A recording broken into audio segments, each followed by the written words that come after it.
আর কি বলবো বন্ধুরা, আমাদের মুখ্যমন্ত্রী শপথ নিতে না নিতে যা শুরু করেছে, মানে কি বলবো বন্ধুরা, তোমরা একবার ভিডিওটা দেখো, তারপর আমি বলছি, ঠিক আছে? ভিডিও 1 জুন থেকে রাজ্যে শুরু হচ্ছে 100 দিনের কাজ। মুখ্যমন্ত্রী হিসেবে দায়িত্ব নিয়েই বড় সিদ্ধান্ত শুভেন্দু অধিকারী। আরো একবার দর্শকদের জানাচ্ছি, দীর্ঘ বছরের পর বছর বন্ধ ছিল 100 দিনের কাজ। রাজ্যে পালাবদল হয়েছে, বিজেপি সরকার ক্ষমতায় এসেছে। এই মুহূর্তে বাংলায় ডবল ইঞ্জিনের সরকার।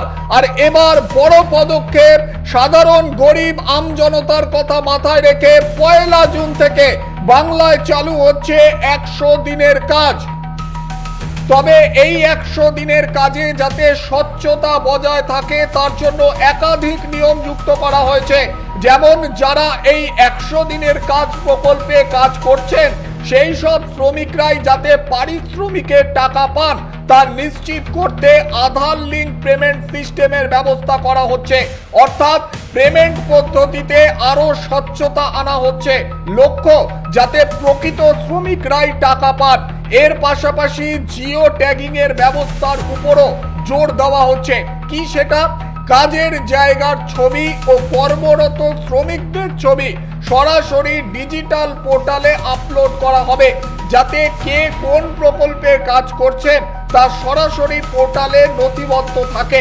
100 দিনের প্রকল্পে কাজের টাকা নিয়ে দুর্নীতি রুখতে বড় ভূমিকা পালন করছে রাজ্য সরকার।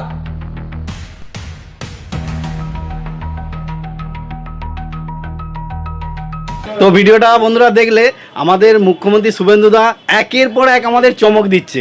তো এইভাবেই যদি আমাদের একের পর এক এইভাবেই চমক দিতে থাকে আমাদের মুখ্যমন্ত্রী শুভেন্দুদা, তো কি বলবো বন্ধুরা, আমাদের বিজেপি সরকার 2-1 বছর 5 বছর 10 বছর নয়, কম করে 50 বছর ধরে রাখো, ঠিক আছে? তখন হয়তো আমিও বেঁচে থাকবো না।